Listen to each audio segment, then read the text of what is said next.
सुतं देवं कंसचाणूरमर्दनं वसुदेवसुतं देवं कंसचाणूरमर्दनं देवकी परमानन्दं कृष्णं वन्दे जगद्गुरुं। देवकी परमानन्दं कृष्णं वन्दे जगद्गुरुं। अजोऽपि सन्नव्ययात्मा भूतानामेश्वरोऽपि सन् अजोऽपि सन्नव्ययात्मा भूतानामेश्वरोऽपि सन् प्रकृतिं स्वामधिष्ठाय सम्भवाम्यात्ममायया प्रकृतिं स्वामधिष्ठाय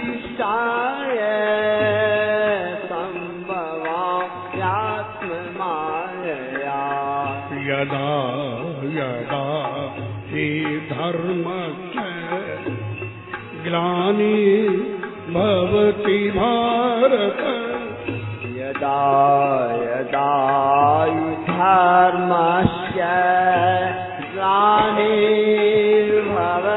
भारत अभ्युत्थानं धर्मस्य तदात्मानं सृजाम्यहम्।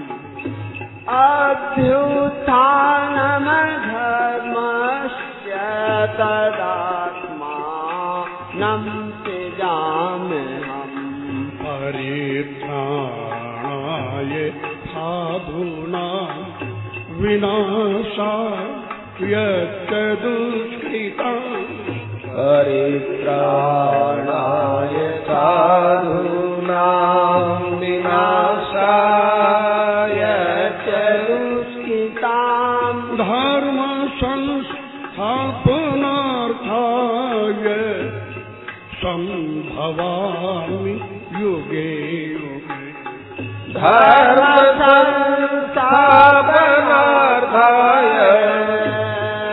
सम्भवामि युगे युगे। जन्म कर्म च मे दिव्यमेवं यो वेत्ति तत्त्वतः। जन्म कर्म च मे दिव्यमेवं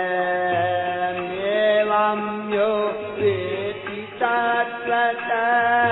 त्यक्त्वा देहं पुनर्जन्म नैति मामेति अर्जुन। त्यक्त्वा देहं पुनर्जन्म नैति मामेति अर्जुन। वीतराग भय क्रोधा मन्मया मामुपाश्रिता। वीतराग भय क्रोधा मन्मया मामुपाश्रिता। बहवो ज्ञान तपसा पूता मद्भावमागता। बहवो ज्ञान तपसा मद्भावमागता। वसुदेवसुतं देवं कंसचाणूरमर्दनं वसुदेवसुतं देवं कंसचाणूरमर्दनं देवकी परमानन्दं कृष्णं वन्दे जगद्गुरुं। देवकी परमानन्दं कृष्णं वन्दे जगद्गुरुं। जगद्गुरुं कृष्णं वन्दे जगद्गुरुं कृष्णं वन्दे जगद्गुरुं श्रीराम जय जय राम श्रीराम जय जय राम श्रीराम जय जय राम श्रीराम जय जय राम श्रीराम जय जय राम श्रीराम जय जय राम श्रीराम जय जय राम श्रीराम जय जय राम श्रीराम जय जय राम श्रीराम जय जय राम श्रीराम जय जय राम श्रीराम जय जय राम श्रीराम जय जय राम श्रीराम जय जय राम श्रीराम जय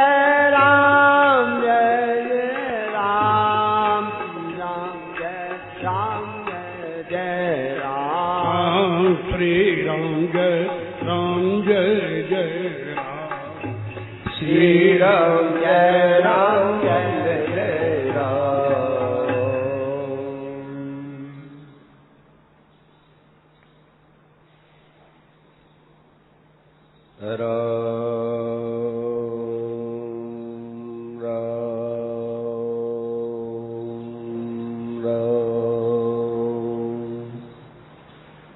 ध्येयं सदा परिभवघ्नमभीष्टदोहम्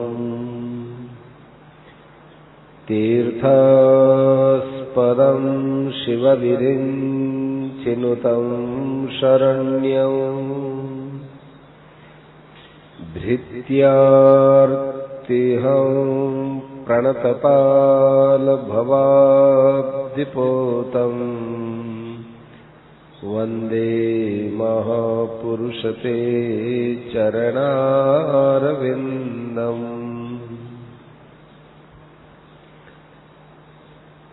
त्यक्त्वा सुदुस्त्यजसुरेप्सितराज्यलक्ष्मी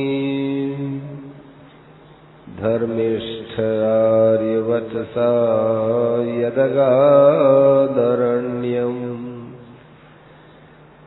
मायामृगं दयितयेप्सितमन्वधावत् वन्दे महापुरुषते चरणारविन्दम्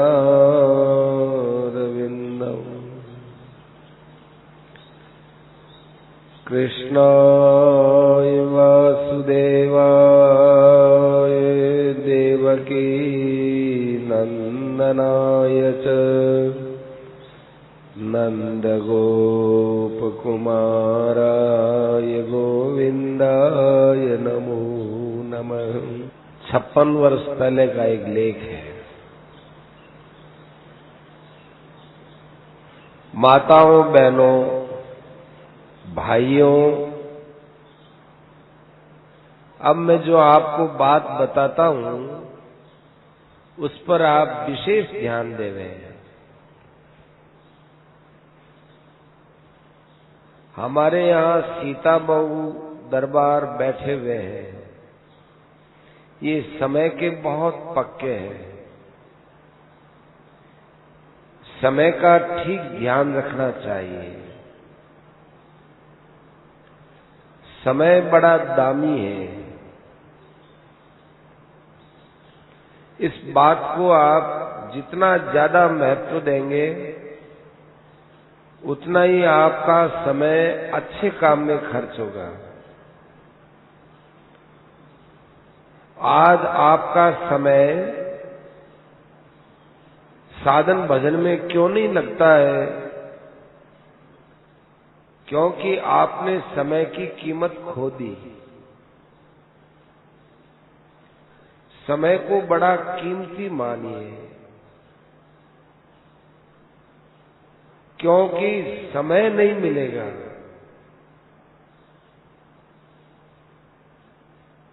यदि सर्दी के बाद गर्मी, गर्मी के बाद सर्दी, ये समय आता है तो क्यों नहीं मिलता कि वो जो हाथ से निकल गया वो निकल ही गया। हम तो इससे आगे एक बात और कहते हैं जो प्राय कम कहा करते हैं। आप केवल समय का सदुपयोग कीजिए और साधन भजन में लग जाइए। ये भी मत सोचिए कि भगवान हमको जल्दी कैसे मिले, ये भी मत सोचिए। उनके दर्शन जल्दी हो, उनके दर्शन जल्दी हो, हमारी मुक्ति जल्दी हो, ये भी आप ध्यान में मत रखिए, ये भी आप विचार मत रखिए। फल की इच्छा भी मत कीजिए। भगवत प्राप्ति यद्यपि फल नहीं है, परंतु हम तो इससे आगे की बात बोलते हैं। आप लोगों को फल के बिना लक्ष्य बनाए ही केवल भगवान का चिंतन स्मरण हर समय करना है, हर समय का उपयोग करना है। ये मैं बहुत अच्छी बात समझ के कह रहा हूं। समय का पालन करो। हमारे पास समय नियमित है, बहुत कम है। चतुराई इसी में ही है। कितनी बढ़िया बात, चतुराई इसी में ही है कि इस थोड़े से समय में हम बहुत बड़ा काम कर लेंगे। भोजन भी करो, भजन करो, स्वाध्याय करो, परंतु समय का पूरा ध्यान रखो। और दूसरी बात मैं ये कहना चाहता हूं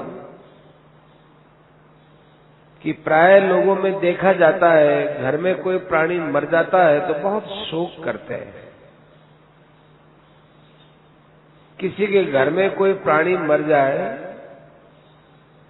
तो शोक करने से बहुत बड़ा अज्ञान फैलता है,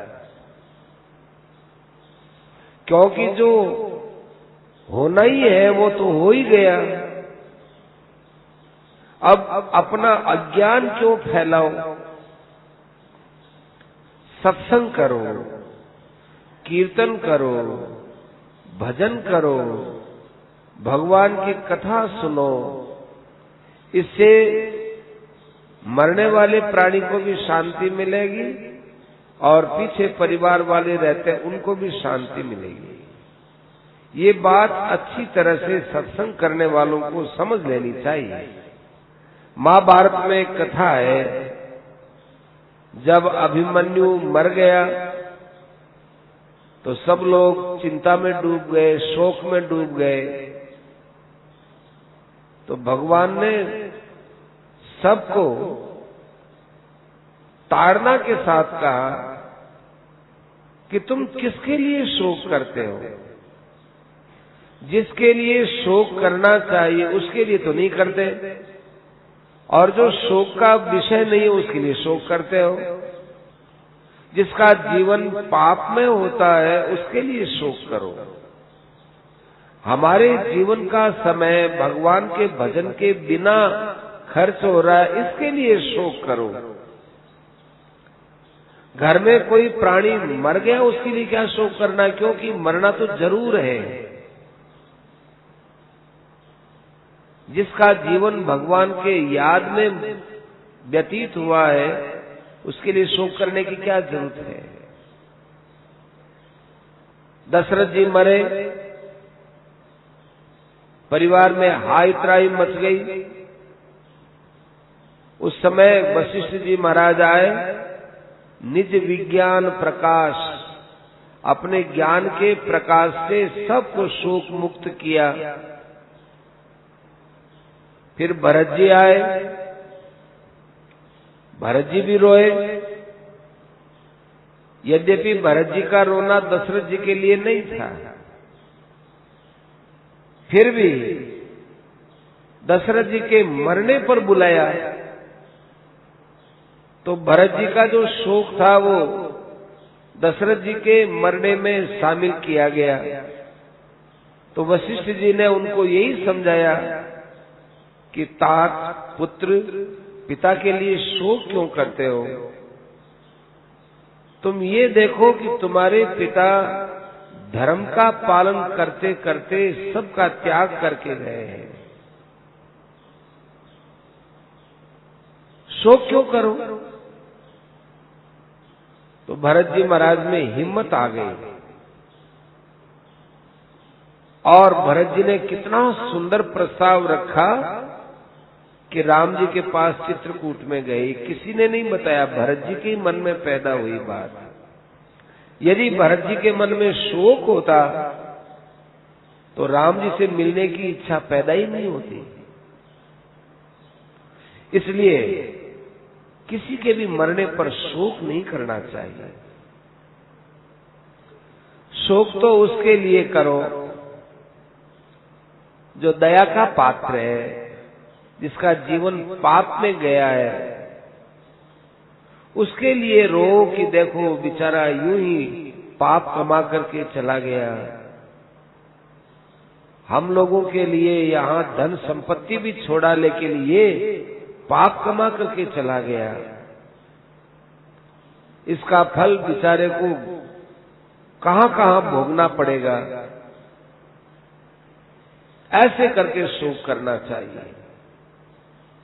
परंतु उस व्यक्ति का अभाव हो गया, अब हमारा क्या होगा, हमारा जीवन कैसे चलेगा?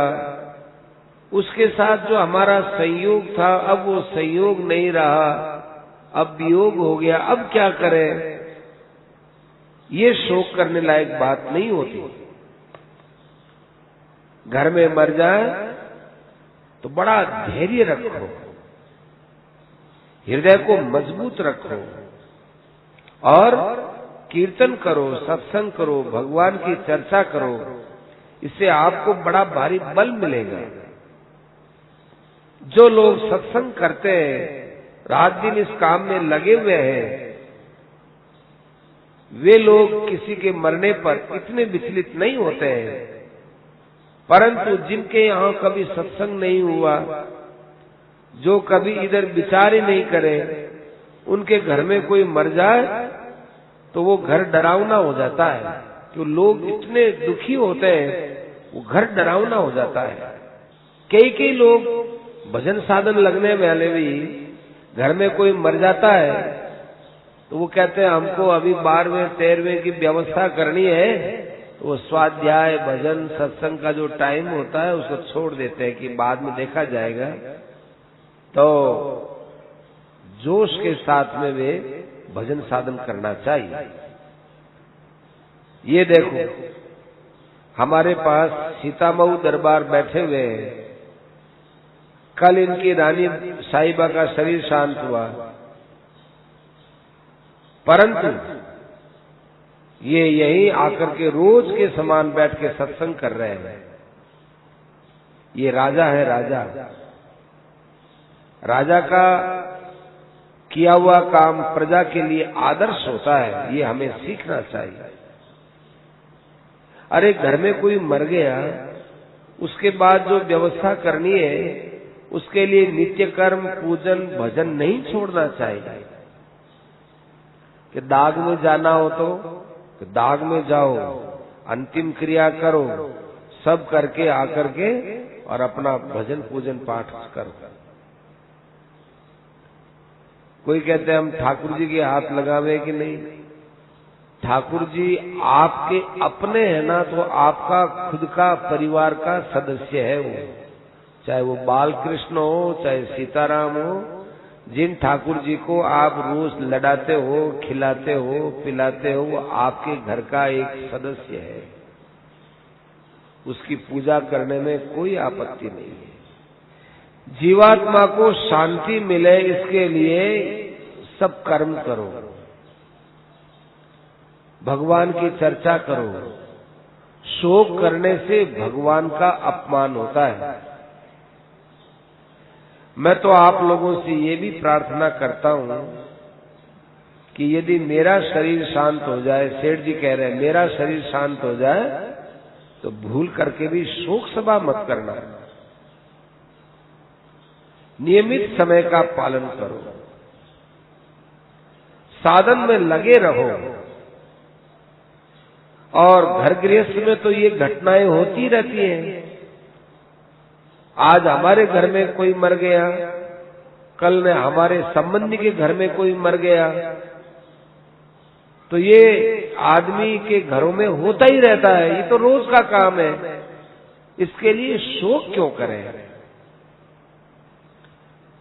हमारे घर में यदि कोई मृत्यु हो जाए और दूर दूर से हमारे परिवार के लोग बैठने के लिए आवे, शोक मनाने के लिए आते हैं, तो कई बिना बुलाए भी आते हैं, कोई इस मौके पर बुलाया थोड़ी जाता है, अपने आप आते हैं और हमारे साथ बैठते हैं और शोक करते हैं।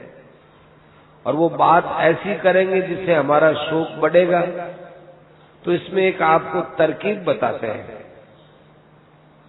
कि आप देखोगे कि भाई हमारे परिवार के सदस्य यहाँ ज्यादा आएंगे तो लोगों में लगेगा कि ओहो इनका कुनबा बहुत बड़ा है, ऐसे करने से शोक बढ़ेगा।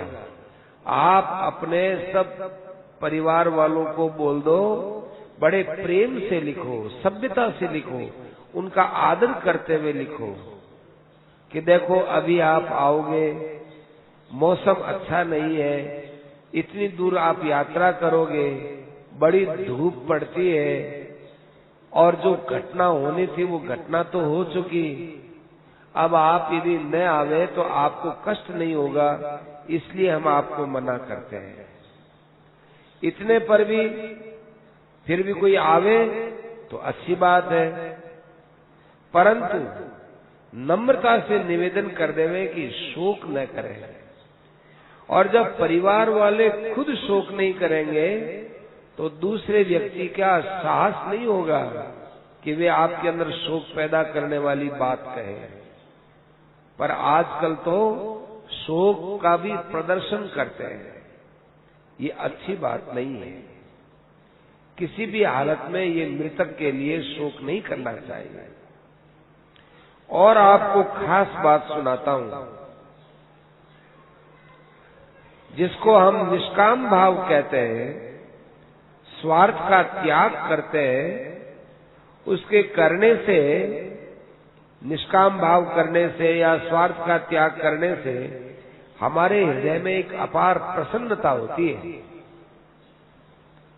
उस प्रसन्नता का कोई ठिकाना नहीं है। ऐसा करके देखो तो सही कितनी प्रसन्नता होती है। आप कोई स्वार्थ पूरा करके या कामना पूरी करके इतने प्रसन्न नहीं हो सकते जितने आप स्वार्थ का त्याग करोगे, निष्काम भाव से करोगे, उसमें एक अपार प्रसन्नता होगी। तो मैं ये बताना चाहता हूं कि जिसके लिए निष्काम भाव से कर्म किया जाता है, हमें परमात्मा की प्राप्ति के लिए करना है। केवल हमको प्रसन्नता मिलेगी इसलिए नहीं, परमात्मा की प्राप्ति करनी है। क्योंकि उस प्रसन्नता का उपयोग परमात्मा के साथ जोड़िए। जैसे कोई आदमी रुपयों को ब्याज में लगाता है और उसका जो ब्याज आता है, उस ब्याज को वो वापस ब्याज में लगाता है, कितना आनंद आता है, कितना खुश होता है। ओहो, हमारे ब्याज आता था, उस ब्याज को भी ब्याज में लगा दिया। तो ये कोई उदाहरण बढ़िया नहीं है, पर एक अंश में देखने लायक है कि जो निष्काम भाव से प्रसन्नता हुई उसको भगवान में लगा दिया। तो भगवान कहते हैं जो पुरुष मेरा ध्यान करते हैं मैं भी उन्हीं का ध्यान करता हूं।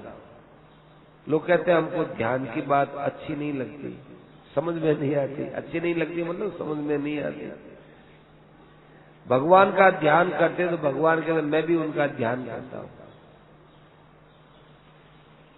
ये कितनी ऊंची बात है। ज्ञान योग के द्वारा देखते हैं कितने पुरुष निष्काम कर्म के द्वारा उस परमात्मा को जानते हैं। भगवान कहते हैं मैं भी उनको प्राप्त होता हूं।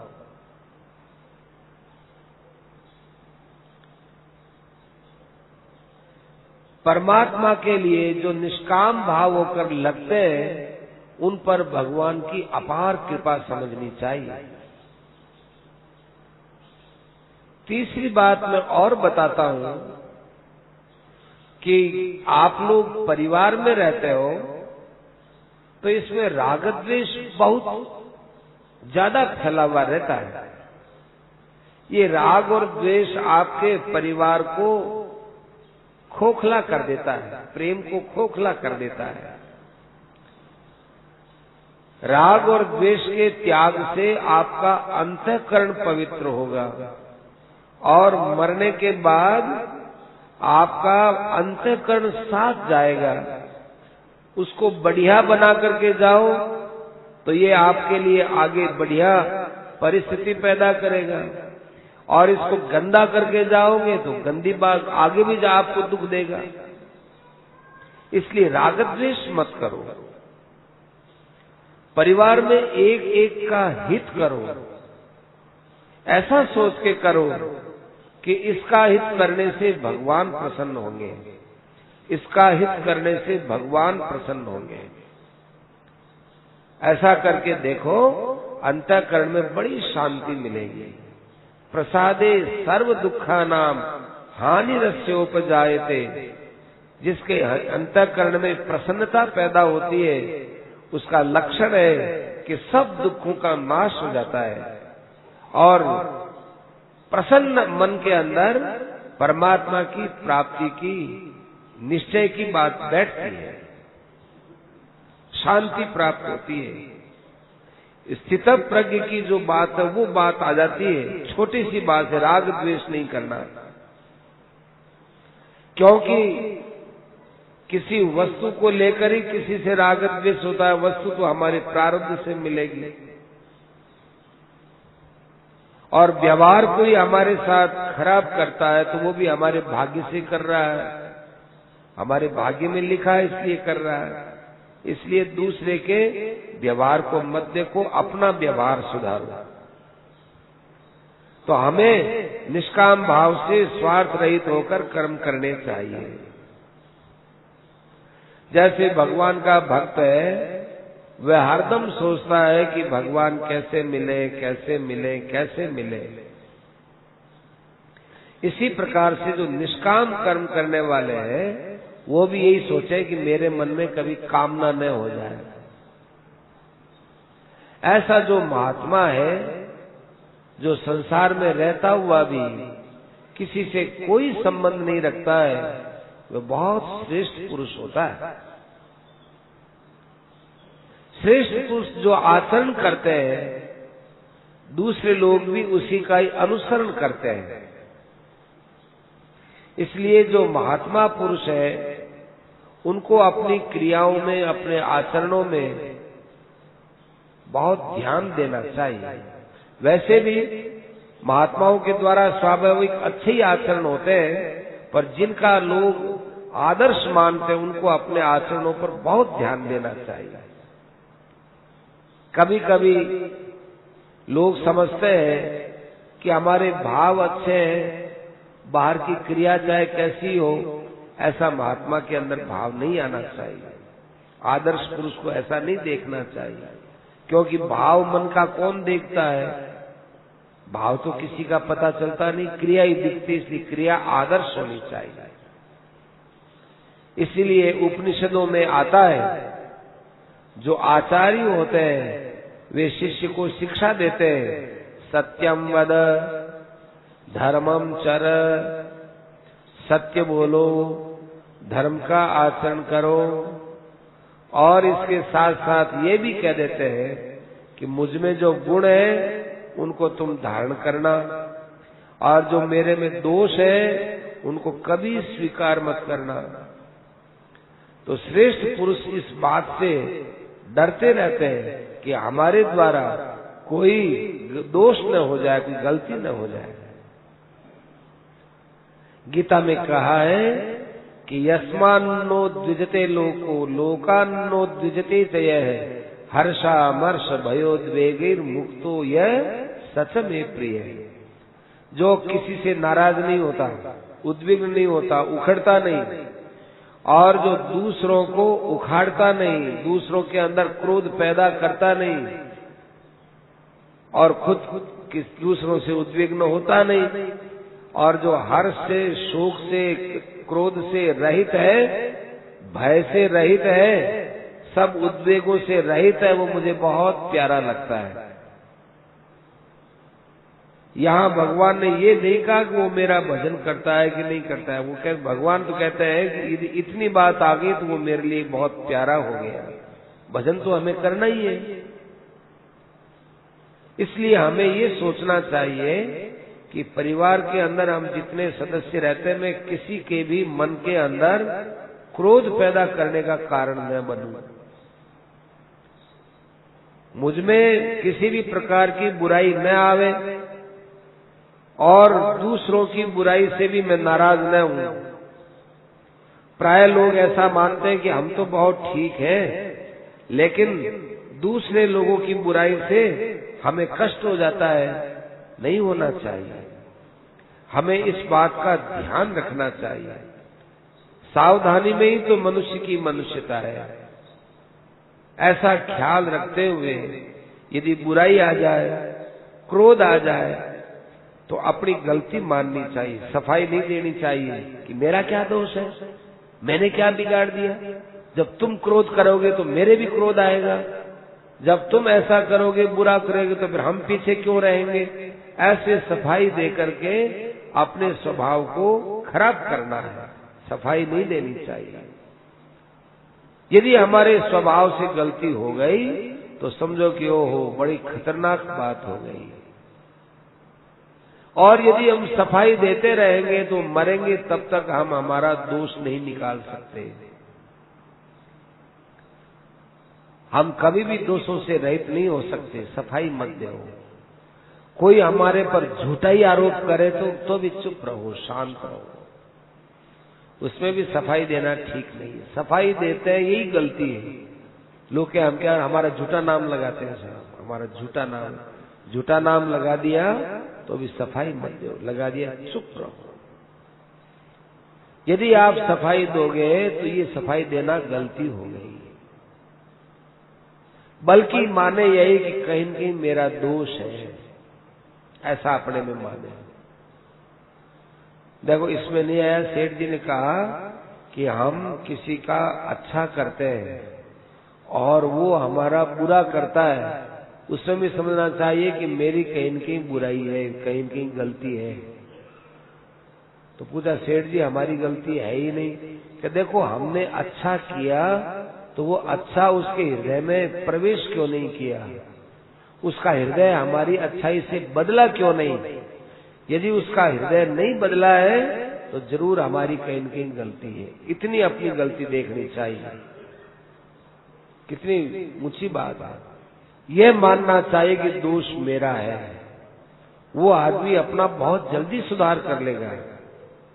और हमको इस मानव शरीर में करना ही क्या है। ये खाना पीना सोना, ये जो कुछ हम यहाँ कर रहे हैं ये तो और शरीरों में भी हो जाएगा।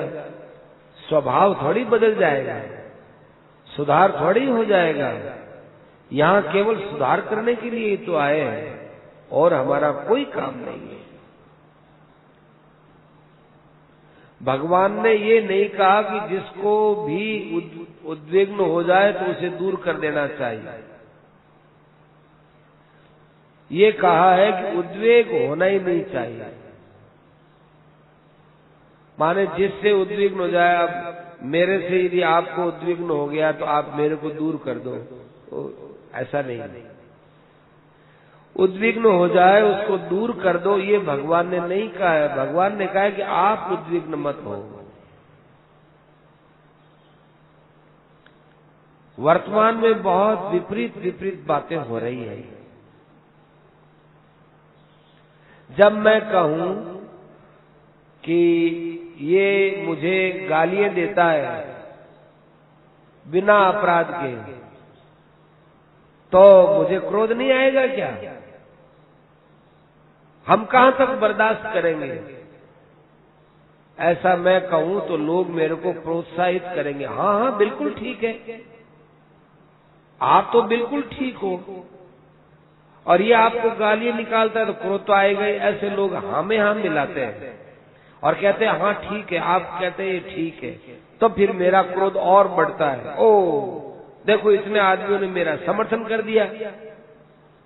तो ऐसा किसी का समर्थन नहीं करना चाहिए, चाहे वो कितना भी निर्दोष है, और आप भी जानते हैं कि निर्दोष है, पर उसको दोष के लिए उत्साहित नहीं करना चाहिए। किसी को क्रोध करने के लिए प्रोत्साहन नहीं देना चाहिए। और जैसे मैंने कहा कि मेरी क्या गलती है, ये मुझे गाली निकालता है, मेरा बिना अपराधी ये मुझे तंग करता है, तो मुझे क्रोध आएगा ही। ऐसा यदि मैं कहूं, ये मेरी सबसे बड़ी भूल है कि मैं सफाई देने लग गया। हम तो ये मानते हैं कि किसी को नरक में जाना है, किसी को पतन की तरफ जाना है, तो वो दूसरों से उद्विग्न होवे और दूसरों को उद्विग्न करे, और जिसको स्वभाव सुधारना है, अपना कल्याण करना है, तो वो दूसरों से उद्विग्न न हो, शांत रहे, मुस्कुराते रहे।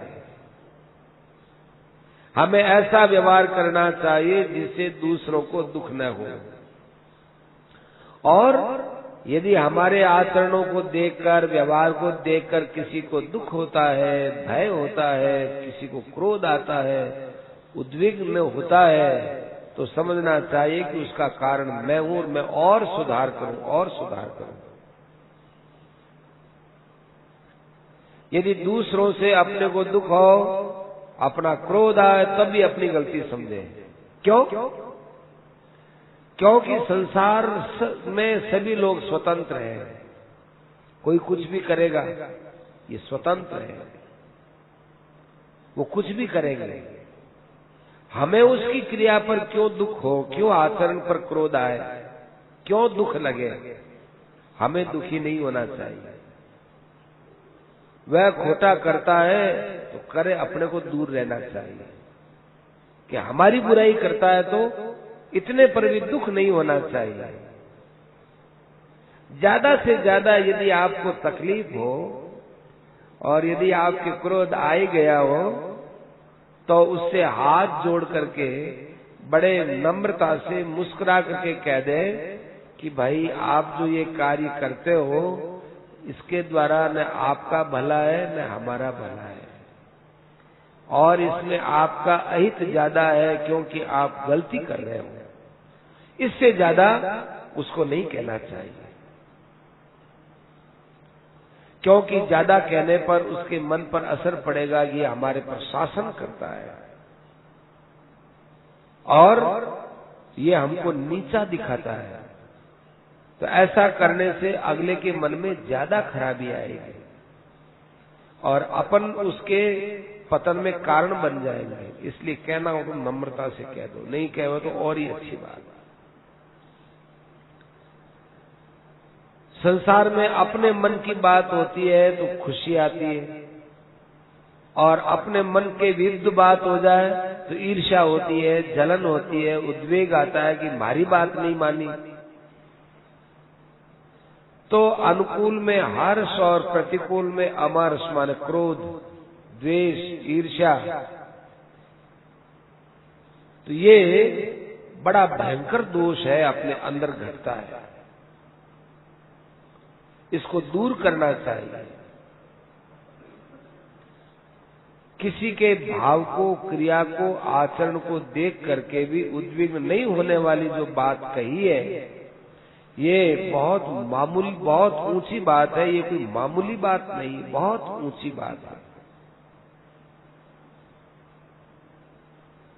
हमारे द्वारा किसी का अनिष्ट हो, अहित हो, नुकसान हो, ऐसा काम तो स्वप्न में भी नहीं करना चाहिए। और किसी का हमसे उपकार हो जाए, भला हो जाए, और किसी का सुधार हो जाए तो काम करना चाहिए, परंतु उसको जताना नहीं चाहिए कि देख मैंने तेरे साथ ये भला किया है, मैंने तेरा उपकार किया है, मैंने तेरा दुख में जो है सहयोग किया है। ऐसा उसको कभी नहीं कहना चाहिए, उससे उसको उसके सम्मान पर बड़ी भारी तकलीफ होती है। चाहे वो हमारे साथ कुछ भी बाद में बर्ताव करे तो ये कह करके उसको दुखी नहीं करना चाहिए, लज्जित नहीं करना चाहिए। हमें तो वही वचन कहना चाहिए जिससे उसके मन में शांति हो, उसका भला हो, हमारे वचनों को सुनकर उसके मन में प्रसन्नता हो। नहीं तो मौन रहना ठीक है, पर किसी के मन में उद्विग्नता पैदा नहीं करनी चाहिए। आपको आज मैं बहुत खास खास बातें बता रहा हूं। एक और आपको सिद्धांत की बात बताऊं कि कोई हमारी बड़ाई करता है तो उसमें हर्ष का अनुभव न करें। चाहे हमारी कितनी बड़ाई करे, चाहे हमको ऊपर आसमान में ले जाकर बैठा दे, इतने पुल बांध देवे, तो भी बड़ाई से बिल्कुल प्रसन्न न हो। और मन ही मन में बड़ाई को अपनी निंदा समझनी चाहिए। मन के अंदर अप्रसन्नता होनी चाहिए और सोचना चाहिए कि अरे देखो आज मेरा कितना दुर्भाग्य है। ध्यान से सुनना कि मेरे कानों में जहां भगवान की बड़ाई पड़नी चाहिए थी, उन कानों में मेरी बड़ाई की बात सुन रहा हूं। कितने मेरे लिए खराब दिन की बात है। वहां पर कोई हरिभगत जी थे, उन्होंने प्रश्न किया बीच में ही, आपने जो ये बात कही कि बड़ाई होने पर हर्ष नहीं करना चाहिए, तो क्या करें सेठ जी? ये तो हर्ष अपने आप होता है, गुदगुदी आती है, मन में बड़ी अच्छी लगती है, क्योंकि बड़ाई बहुत अच्छी लगती है, स्वतः प्रसन्नता होती है। तो हम क्या करें?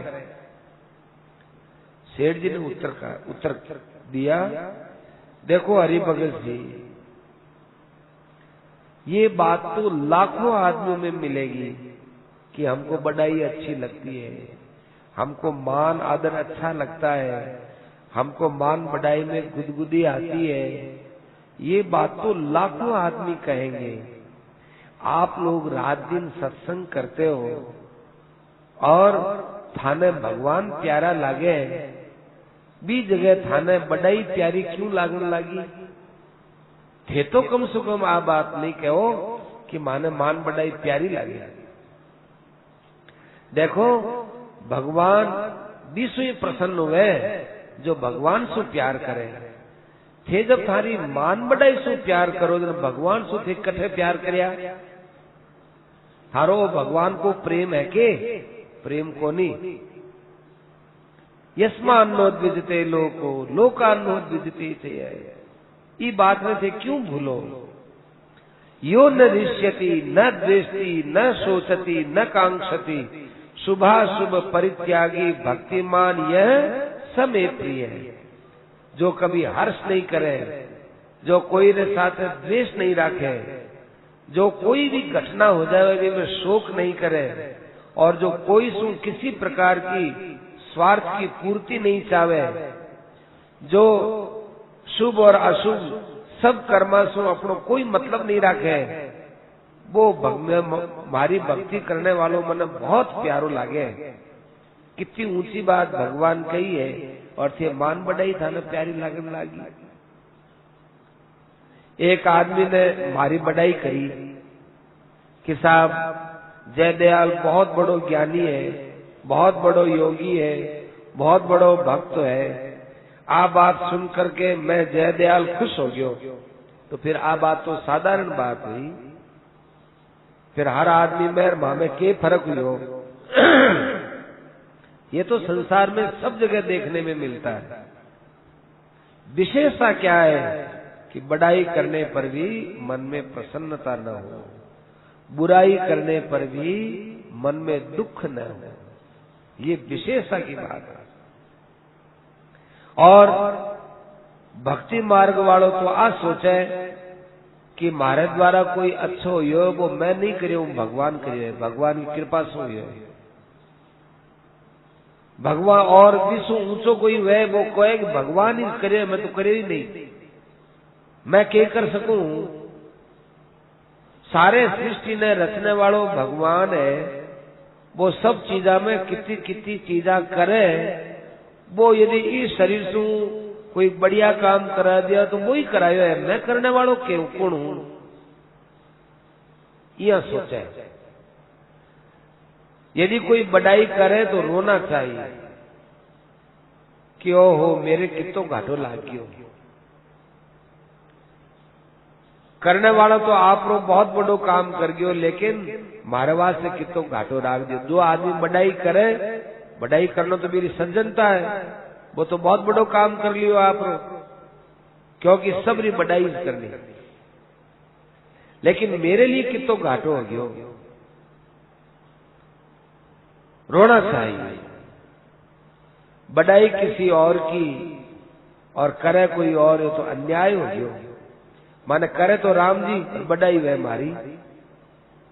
मैं तो के करने लायक हूं, करने वाला तो भगवान है, मैं तो निमित्त मात्र हूं। आ बात भक्ति के मार्ग में जानने वालों आदमी समझा करेंगे। ज्ञान मार्ग वाला देखे कि मैं कुछ नहीं करता हूं, करने वाला कोई और ही है। जयदयाल ने किया तो ये नाम तो कल्पित है, रखा हुआ है। ये जो जयदयाल नाम है ये तो आकाश का शब्द है। अभी शब्द ने मैं क्यों पकड़ूं, मैं की बात रो अभिमान करूं। जाति का, धर्म का, कर्म का, नाम का जो मैं ग्रहण करता हूं ये अन्याय है, ये अभिमान है। और जिसमें अभिमान है वो अज्ञानी है।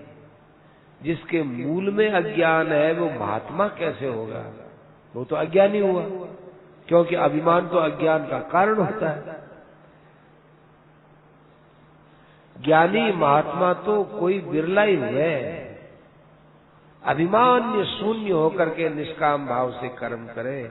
मनुष्याणाम सहस्रेषु कश्चित् यतति सिद्धये यतताम अपि सिद्धानाम कश्चिन् माम वेत्ति तत्त्वतः। हजारों मनुष्यों में कोई मनुष्य मेरी प्राप्ति के लिए प्रयत्न करे और मेरे प्राप्ति करने वाला में कोई योगी पुरुष ही मन प्राप्त हुए, और भी में कोई तत्व सुख जानने वाला और भी कम हुए, लाखों में कोई हुए। गीता के 12वें अध्याय के 13वें श्लोक से समाप्ति पर्यंत जो तत्वज्ञानी महात्मा के लक्षण बताए हैं उनके ऊपर खूब विचार करना चाहिए। तो मन में किसी प्रकार का विकार पैदा हुए तो भी दौड़ भगवान की भक्ति में लागना चाहिए, और कोई उपाय नहीं है। जो मनुष्य नेता बनुड़ा रहे, जो मनुष्य योगी बनुड़ा रहे, जो मनुष्य आपकी मान बढ़ाई रख खातिर अठीने बठीने फिरता रहे और अपने मन ही मन में प्रसन्न होवे, वह लोग महात्मा के लक्षण के लायक नहीं है। वास्तव में वो महात्मा है ही नहीं। नाम से क्या होता है भाई, आचरण करना चाहिए। संसार में कोई नेता हो, महात्मा हो, योगी राज हो, यदि उनमें भक्ति नहीं है, यदि भगवान के प्रति प्रेम नहीं है, यदि संसार के प्रति बैराग नहीं है, तो वो वास्तव में न महात्मा है न नेता है, न वो जो है योगी है। गीता रामायण अपने खास शास्त्र है। उन शास्त्रों में जो बात बताई उसको थोड़ा थोड़ा बताता हूं। रामायण में जो वचन है वो ऋषियों के वचन है, गीता में वचन है वो भगवान के वचन है, ये मामूली वचन नहीं है। गीता के वचनों को ध्यान में रखना चाहिए, निश्चित कल्याण है। भगवान के बताए हुए मार्ग के अनुसार निवेदन करता हूं, उसका आप पालन करो, आपको लाभ, मैं पालन करूं तो मुझे लाभ। बतलाने में कोई मेरी भूल है तो मेरा अज्ञान है और भगवान मेरे अज्ञान को क्षमा करेंगे। मैं तो आपको पहले से ही कहता हूं कि न तो कोई मैं व्याख्यान देने लायक हूं, न मैं उपदेश देने का अधिकारी हूं। फिर भी ये कहता हूं कि भगवान के वचनों के अनुसार चलने से कल्याण होता है। एक श्लोक का भी आचरण करो तो कल्याण होता है, आधे श्लोक का भी आचरण करो तो कल्याण होता है। किंतु मैं ये नहीं कह सकता कि जैसा मैं करता हूं वैसा करने से आपका कल्याण हो जाएगा, ये मैं नहीं कह सकता हूं, क्योंकि मुझे मेरे आचरणों पर इतना भरोसा नहीं जितना गीता के उपदेशों पर भरोसा है। हाँ, ये कह सकता हूं कि महात्मा लोगों के अनुसार आचरण करने से कल्याण हो सकता है। यद्यदाचरति श्रेष्ठ तत्तदेवेतरो जने सयत् प्रमाणम कुर्ते लोकस तदनुवर्तते। इसलिए श्रेष्ठ पुरुषों का आचरण करना चाहिए।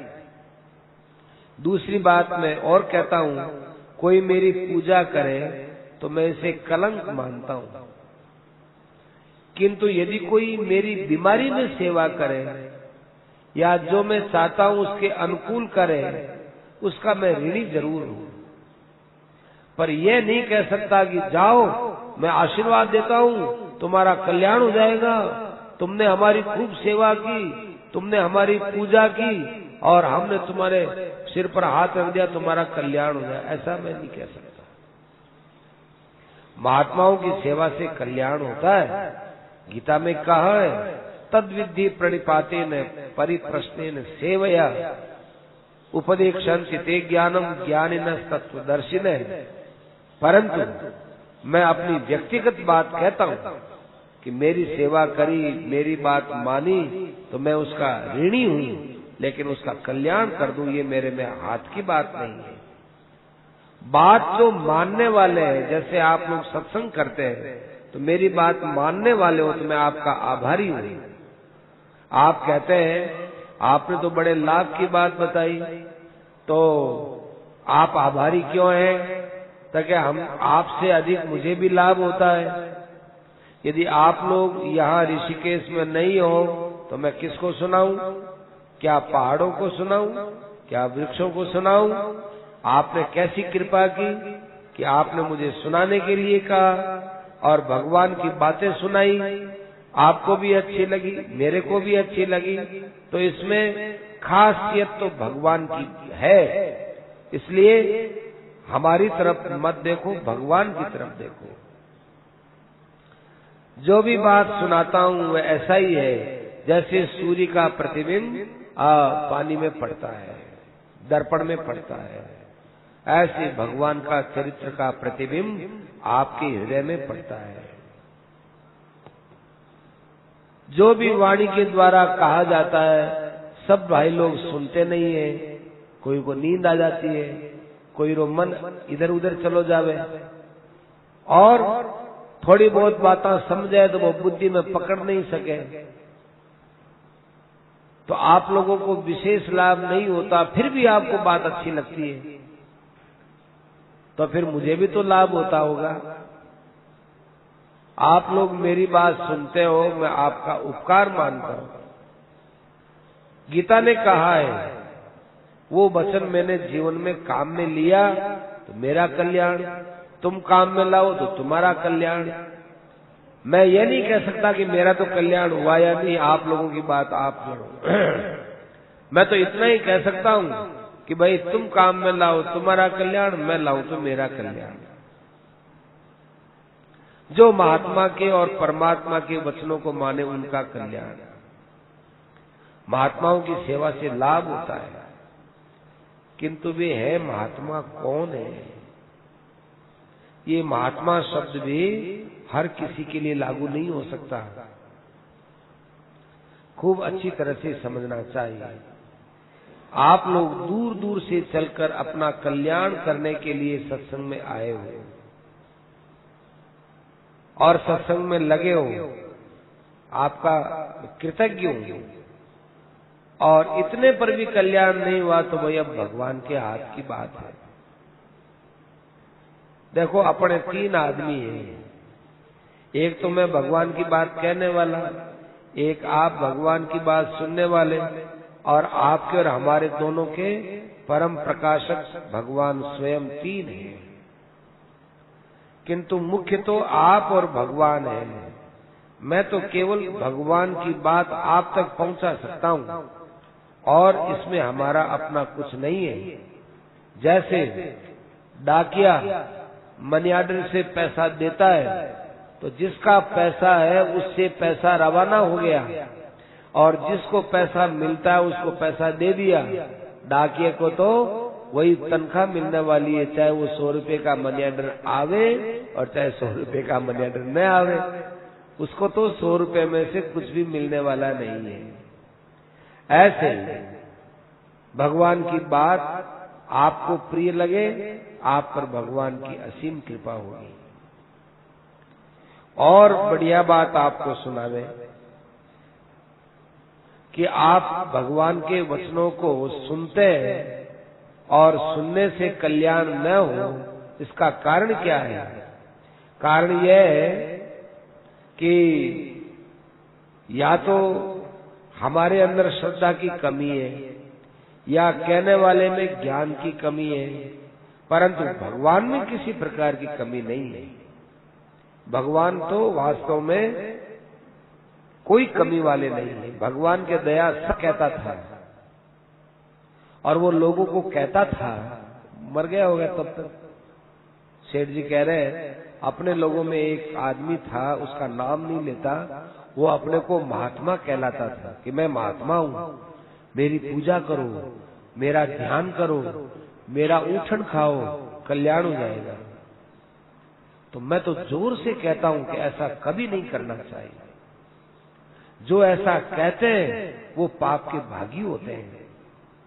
जो अपने को ऐसा मानते हैं कि हमारा जूठा खाओ, हमारा ही ध्यान करो, हमारी पूजा करो और हमारी कृपा से कल्याण हो जाएगा, और अपनी फोटो पुजवाते हैं, अपने चरणों का अमृत देते हैं, अपने चरणामृत देते हैं, चरणों का जल देते हैं, अपना ही ध्यान करवाते हैं, अपनी पूजा करवाते हैं, उसको महात्मा नहीं महात्मा समझना चाहिए, अर्थात वो महान तामसी है।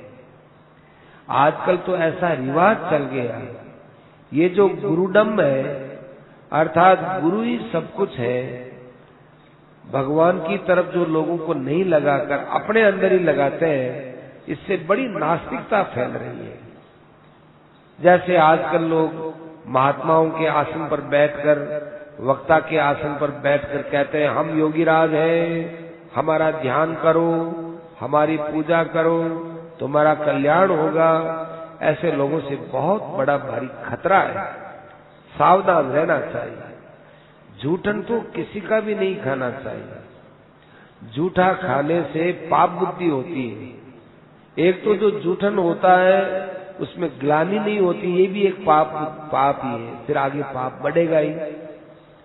और ऐसे योगीराज अपने को कहलाए, ऐसे लोग अपने को महात्मा बताए और ऐसे लोग अपनी झूठन खिलवावे, ये पाप ही तो बढ़ाने का उपाय है। इससे कल्याण नहीं होकर पाप बढ़ेगा। पहले लोग जहां मैं बैठता था वहां की धूली लेकर के सिर पर डाला करते थे, मेरे को महात्मा समझते थे, हमें पता नहीं था।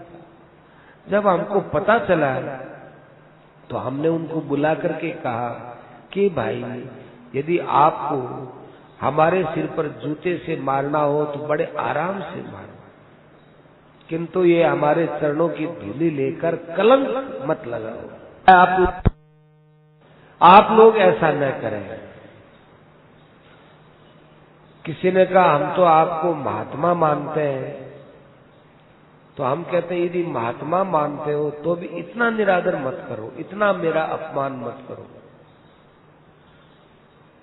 ये तुम महात्मा के साथ अपराध करते हो, पाप कमाते हो। वैसे हम कोई महात्मा थोड़े ही है कि हम हमारे चरणों की धूली से आपका कल्याण कर देंगे। उन लोगों ने कहा कि हमसे गलती तो हो गई, हम चरणों की धूली ले तो आए, अब क्या करें? हमने कहा जहां से लाए वहां लाकर वापस पटक दो। मैंने यही बताया।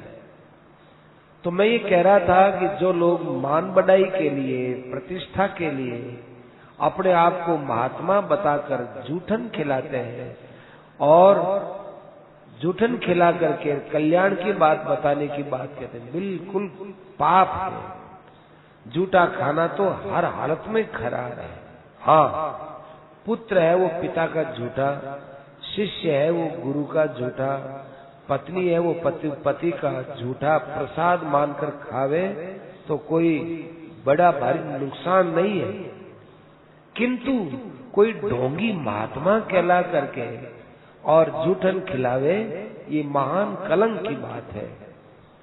इससे कल्याण के बदले अकल्याण होता है। ये रासलीला में देखो, रासलीला में भगवान का स्वरूप धारण करने वाले लड़के हैं, वो लड़का माखन चोरते हैं, झूठा खाते हैं और फिर लोग उस झूठन का प्रसाद लेते हैं। हमको ये बात बहुत बुरी लगती है, ऐसा नहीं करना चाहिए। अरे आज तो हम उसको भगवान मानते हैं और कल वो बड़ा होगा, क्या पता उसका कैसा चरित्र होगा, वो पाखंडी होगा, वो व्यभिचारी होगा। उस समय में हमारी उसमें अश्रद्धा होगी, हम घृणा करेंगे और उसका उठन हमने खाया, हमको भी अच्छा नहीं लगेगा, क्योंकि वो समाज को दूषित करने वाले होंगे। इसलिए जूठा किसी का भी नहीं खाना चाहिए। जूठा खाने से हम उसके एक तरह के पाप को खाते हैं। उसने जो पाप किया है वो पाप हमारे अंदर सीधे प्रवेश करते हैं, हमारे कल्याण का रास्ता बंद हो जाता है, हमारी बुद्धि भ्रष्ट हो जाती है और जैसे वो पाप करता है, वो पाखंड करता है, ऐसा हम भी चालू कर देते हैं। तो हम भूल से भी किसी का उच्छिष्ट अन्न न खाएं और किसी को अनुचित सम्मान न दें, किसी का अनुचित पूजन न करें, क्योंकि वे इसके पात्र नहीं है। अनुचित सम्मान करेंगे, उनका अनुचित पूजन करेंगे तो ये एक तरह से पाखंड को ही पूजना हो जाएगा। अपने तो इसके लिए एकमात्र भगवान है।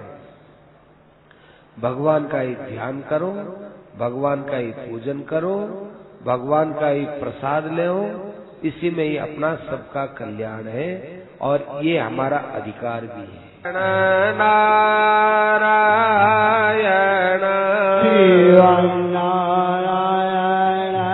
नारायण सियावर रामचंद्र की जय। मोर मुकुटवंशी